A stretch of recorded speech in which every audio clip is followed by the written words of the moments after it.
जी नमस्कार। एक्सेलेंसी नमस्कार। नमस्कार एक्सेलेंसी। सबसे पहले मैं अपनी ओर से I would like और पूरे भारत की ओर से to, on behalf of Australia को all of India और विशेष रूप से कोविड-19 से प्रभावी सभी लोगों और परिवारों के प्रति हार्दिक संवेदना प्रकट करना चाहूंगा।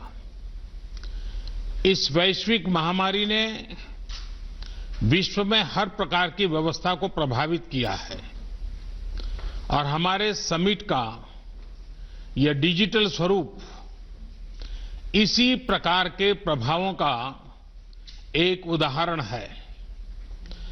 एक्सेलेंसी, आपसे इस डिजिटल माध्यम से मिलकर मुझे बहुत खुशी तो है ही है, लेकिन थोड़ी निराशा भी है, क्योंकि हमें भारत में आपका गर्मजोशी से स्वागत करने का अवसर नहीं मिल पाया। पहले जनवरी में और फिर पिछले महीने हम आपकी भारत यात्रा की प्रतीक्षा कर रहे थे, लेकिन दुर्भाग्यवश दोनों ही बार यात्रा स्थगित करनी पड़ी।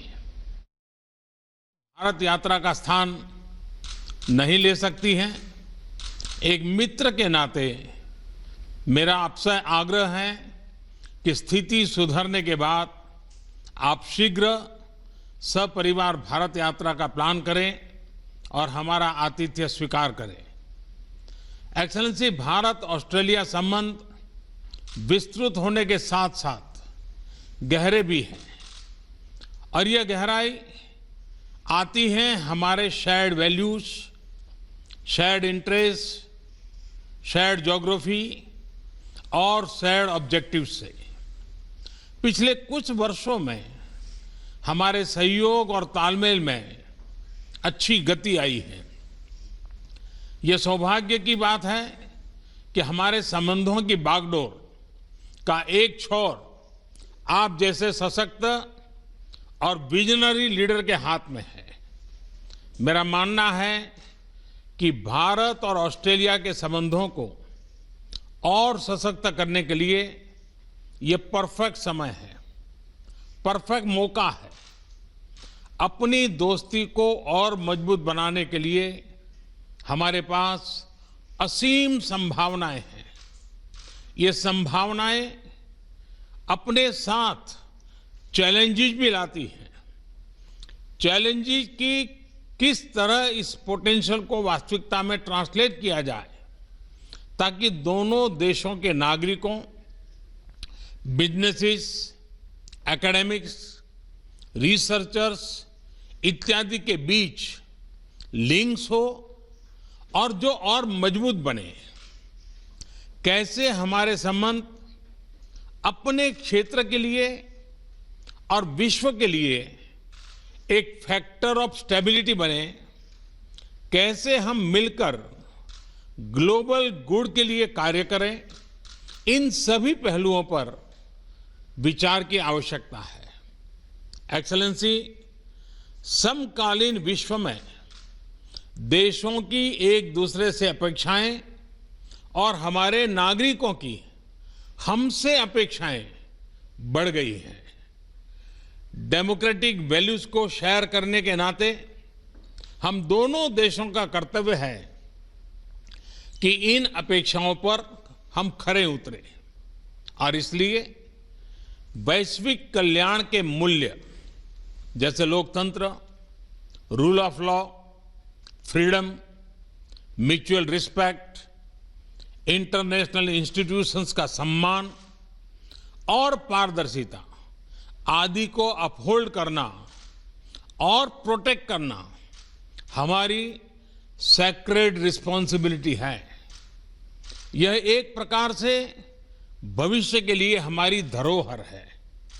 आज जब अलग अलग प्रकार से इन वैल्यूज को चैलेंज किया जा रहा है, तो हम आपसी संबंधों को मजबूत करके इन्हें सशक्त कर सकते हैं। एक्सेलेंसी, भारत ऑस्ट्रेलिया के साथ अपने संबंधों को व्यापक तौर पर और तेज गति से बढ़ाने के लिए प्रतिबद्ध है। यह न सिर्फ हमारे दोनों देशों के लिए महत्वपूर्ण है, बल्कि इंडो पैसिफिक क्षेत्र और विश्व के लिए भी आवश्यक है। मुझे प्रसन्नता है कि हमारे विभिन्न इंस्टीट्यूशनल डायलॉग्स हमारे संबंधों को और सब्सटेंस प्रदान कर रहे हैं। दोनों देशों के बीच निरंतर उच्च स्तरीय एक्सचेंजेस भी हो रहे हैं। व्यापार और निवेश भी बढ़ रहा है, लेकिन मैं ये नहीं कहूंगा कि मैं इस गति से, इस विस्तार से संतुष्ट हूं। जब आप जैसा लीडर हमारे मित्र देश का नेतृत्व कर रहा हो, तो हमारे संबंधों में विकास की गति का मापदंड भी एम्बिशियस होना चाहिए। मुझे बहुत प्रसन्नता है कि आज हम अपने द्विपक्षीय संबंधों को कॉम्प्रिहेंसिव स्ट्रेटेजिक पार्टनरशिप के रूप में अपग्रेड कर रहे हैं। वैश्विक महामारी के इस काल में हमारी कॉम्प्रिहेंसिव स्ट्रेटेजिक पार्टनरशिप की भूमिका और महत्वपूर्ण रहेगी। विश्व को इस महामारी के आर्थिक और सामाजिक दुष्प्रभावों से जल्दी निकालने के लिए एक कोऑर्डिनेटेड और कोलैबोरेटिव अप्रोच की आवश्यकता है। हमारी सरकार ने इस क्राइसिस को एक अपॉर्चुनिटी की तरह देखने का निर्णय लिया है।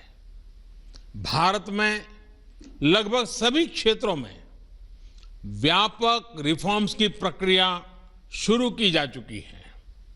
बहुत जल्द ही ग्राउंड लेवल पर इसके परिणाम देखने को मिलेंगे।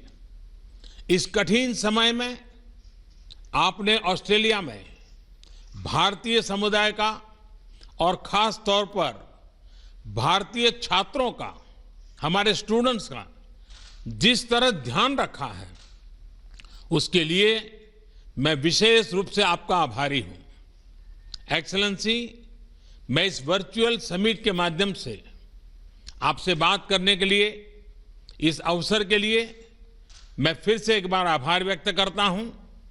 अब मैं चाहूंगा, आपका रिमार्क्स सुनने के लिए मैं भी उत्सुक हूं। मैं आपको निमंत्रित करता हूं अपनी बात बताने के लिए।